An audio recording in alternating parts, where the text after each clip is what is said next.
Hello everyone, welcome back to my channel Anu education.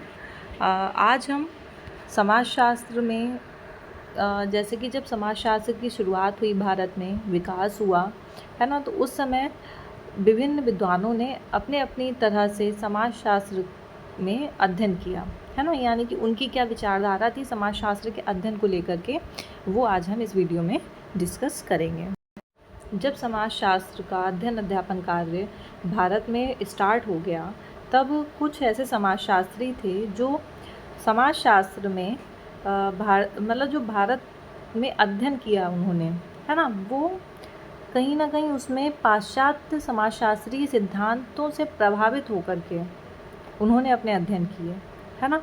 यानी कि जो यूरोप में समाजशास्त्र के जो सिद्धांत दिए गए थे, उन्हीं का उपयोग उन्होंने भारत में समाज के अध्ययन के लिए किया, है ना। जिसमें अगर हम देखें तो जैसे कि हटन है, डिसले हैं, आप यहाँ पे नाम देख सकते हैं, हटन, डिसले और जीएस घुरिये, मजूमदार एवं मदान, इन सभी लोगों ने जो पाश्चात्य समाजशास्त्रीय सिद्धांत से उनसे प्रभावित होकर के भारत में समाजशास्त्रीय सिद्धांत दिए और अध्ययन किए अपने।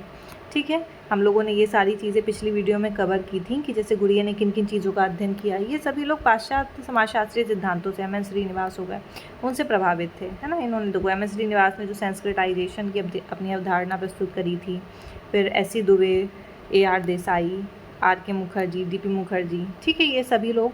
फिर अब हम देखेंगे इसके बाद में, यानी कि कुछ तो ऐसे लोग थे जो कि पाश्चात्य सिद्धांतों से प्रभावित थे और उन्हीं का प्रयोग उन्होंने भारतीय समाज के अध्ययन पे भी किया, है ना। तो इस वजह से, क्योंकि भाई कहीं ना कहीं हम एक समय पे उपनिवेश थे, है ना, उसका इंग्लैंड का उपनिवेश थे, यानी कि हम क्या थे, गुलाम थे, तो वहाँ का असर हमारे ऊपर पड़ा था, ठीक है। लेकिन जब समाजशास्त्र विषय आया और इसमें समाजशास्त्रीय सिद्धांतों की बात आई कि समाज का जो अध्ययन है वो किस आधार पे किया जाना चाहिए, तो काफ़ी सारे जो विद्वान थे उन्होंने समाजशास्त्र के अध्ययन के लिए जो पाश्चात्य या जो वेस्टर्न थिंकर्स ने जो सिद्धांत दिए थे, उन्हीं का प्रयोग उन्होंने भारत में अध्ययन के लिए भी किया, है ना। तो ये देखा गया कि जो हमारा समाजशास्त्र था वो आत्मनिर्भर नहीं, उसको हमने माना कि ठीक है, हमारा जो समाजशास्त्र है, क्योंकि हम तो कहीं ना कहीं दूसरों के सिद्धांतों का प्रयोग अपने समाज के ऊपर कर रहे थे, तो हम अपने आप में एक आत्मनिर्भर नहीं था, हमारे यहाँ का समाजशास्त्र स्वतंत्र रूप से उसका विकास नहीं हो पाया था, ठीक है ना। फिर उसके बाद में कुछ और थिंकर्स आते हैं, आपके कुछ और विद्वान आते हैं जो किससे प्रभावित थे, परंपरागत भारतीय चिंतन से प्रभावित थे। पिछले वाले हमने क्या पढ़ा, जो कि पाश्चात्य यानी कि जो विदेशी पश्चिमी, ठीक है, सिद्धांत से उनसे प्रभावित। अब इस विचारधारा से प्रभावित विद्वानों का क्या कहना था कि अगर हमें भारतीय समाज और उसकी संस्कृति को समझना है तो हमें जो पाश्चात्य समाजशास्त्रीय सिद्धांत हैं उनको यहाँ पर लागू नहीं करना है ना, उनका अंधानुकरण हमें यहाँ पर नहीं करना है भारतीय समाज के अध्ययन के लिए, क्योंकि यदि हम ऐसा करेंगे तो हम भारतीय समाज का सही से अध्ययन नहीं कर पाएंगे, क्योंकि भाई उनके समाज में और हमारे समाज में बहुत अंतर है।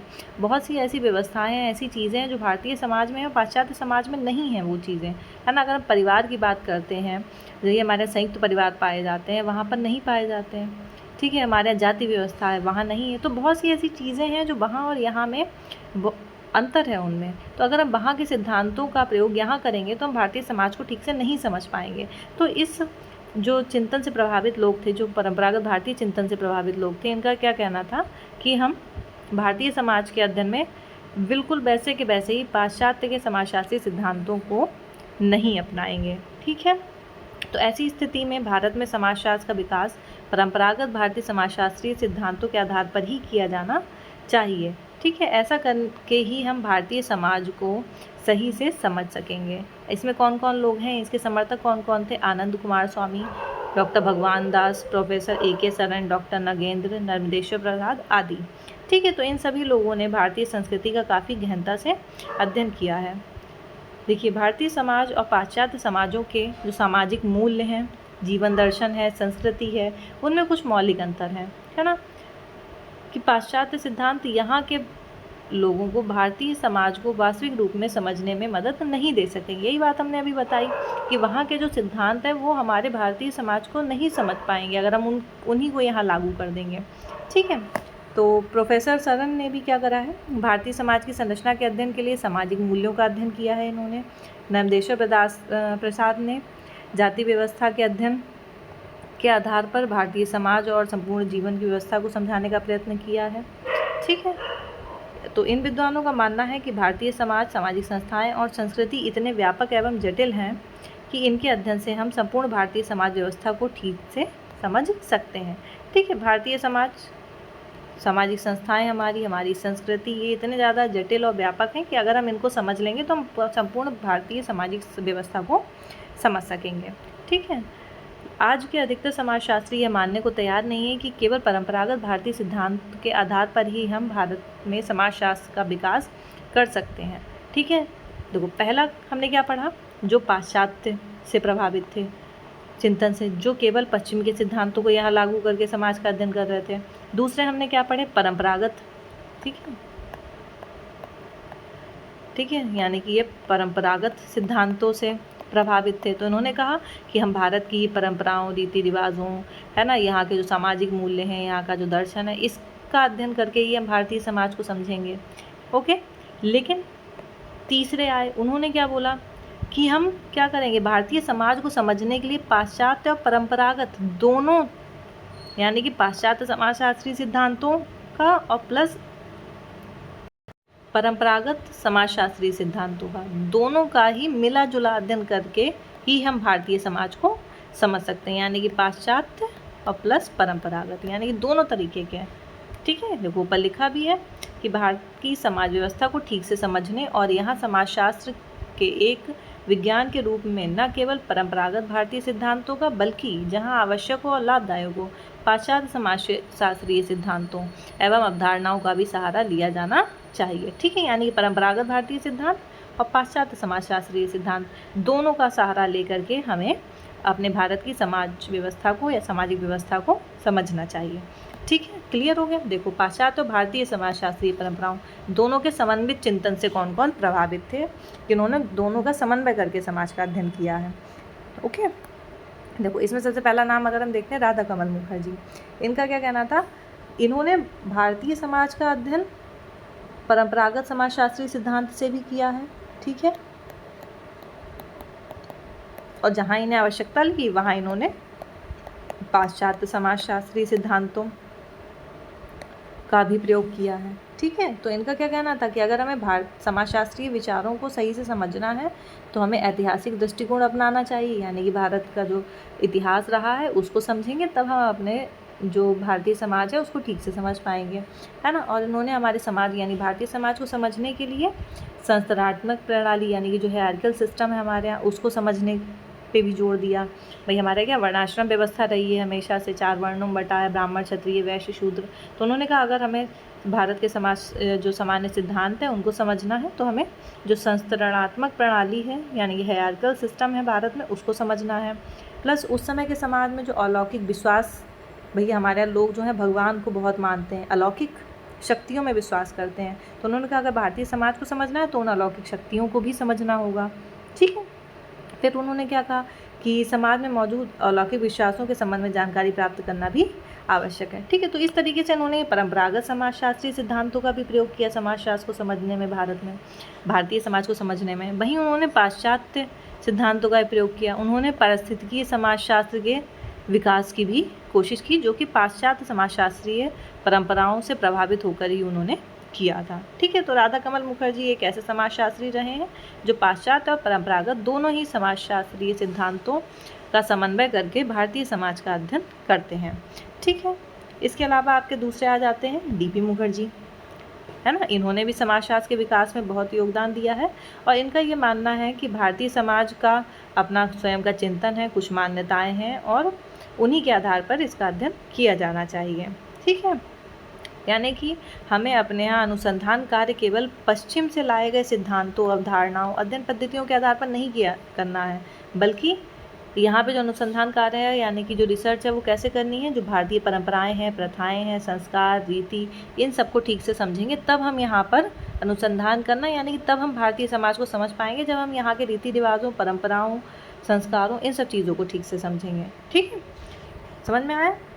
ओके, देखो इसको ऐसे भी समझ सकते हो, आपको ऐसे याद रहे तो। डीपी मुखर्जी ने क्या बोला, देखो, अनुसंधान कार्य केवल पश्चिम से आयातित सिद्धांतों, अवधारणाओं एवं अध्ययन पद्धतियों के आधार पर नहीं किया जाना चाहिए, है ना, बल्कि यहाँ अनुसंधान कैसे होना चाहिए, जो हमारी परंपराएं हैं, प्रथाएं हैं, रीति रिवाज हैं, जनरीतियाँ हैं, इनको जब हम ठीक से समझ लेंगे तभी हम भारतीय समाज को समझ पाएंगे। ठीक है, इन्होंने भारतीय संस्कृति पर समय समय पर अन्य संस्कृतियों का और विशेषतः पश्चिमी संस्कृतियों का भी प्रभाव पड़ा। जैसे हमारा जो भारतीय समाज था वो मैंने बताया कि एक समय पर गुलाम था, है ना, हम अंग्रेज़ों के गुलाम थे, तो उनकी संस्कृति का प्रभाव जब भाई वो लोग यहाँ रहने आए, यहाँ इन्होंने 100 सालों तक राज किया है, तो क्या फिर वहाँ की जो संस्कृति है, वहाँ के जो लोग यहाँ रहने आए, तो उनका प्रभाव भाई उनको देखा देखी हम लोगों ने भी तो बहुत सारी चीज़ें सीखी उनसे, है ना, तो उसका उन्होंने कहा, क्या कहा कि उनकी संस्कृतियों का भी प्रभाव हमारी भारतीय संस्कृति के ऊपर पड़ा है, और जिसकी वजह से क्या संस्कृतिकरण की जो प्रक्रिया है या जो सामाजिक परिवर्तन की प्रक्रिया है वो प्रारंभ हुई।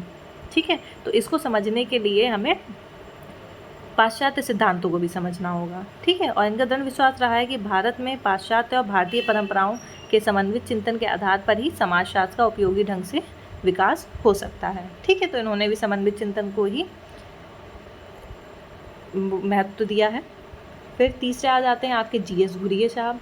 इनका भी यही कहना था कि अगर हमें भारतीय समाज को समझना है, भारत की संस्कृति को समझना है, तो हमें केवल पश्चिम के सिद्धांतों का अंधानुकरण यानी कि आंखें बंद करके उन पर विश्वास नहीं कर लेना है और उनको ही अपने भारत पे लागू नहीं कर देना है। यहाँ पे अगर हमें भारत के समाज का अध्ययन करना है, स्टडी करनी है, तो हमें आंखें बंद करके वहाँ के सिद्धांतों को ही यहाँ लागू नहीं करना है।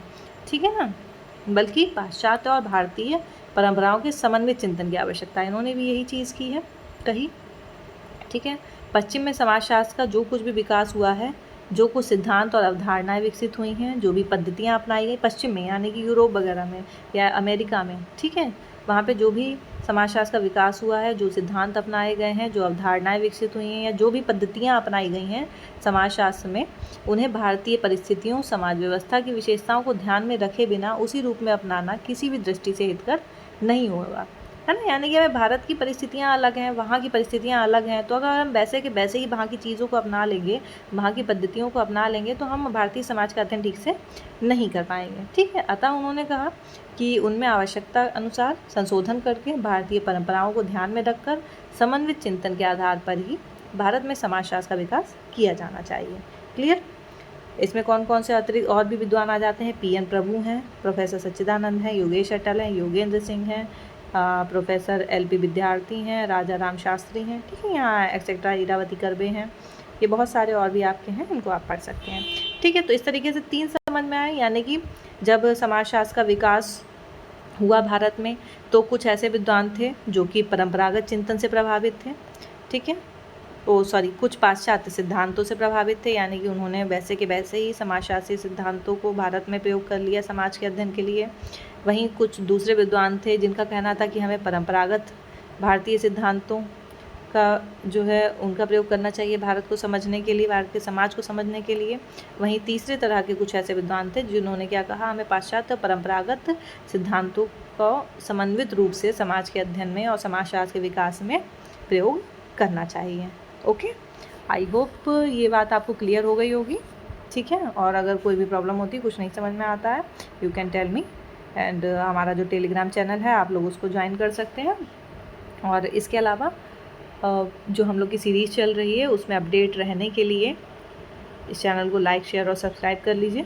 ठीक है, यहाँ पे हम थंबनेल लगा देते हैं, आप उससे जा कर के टच करके इसको सब्सक्राइब कर सकते हैं। और यहाँ पे इससे रिलेटेड जो पूरी वीडियो का आपका प्लेलिस्ट बनाई है मैंने, ठीक है, फर्स्ट वीडियो से लेकर के हम शुरू करा है, तो आप अगर वीडियोस नहीं देखी हैं तो पहली वीडियो से देख करके इसको पढ़ सकते हैं। Okay, thank you so much and God bless you.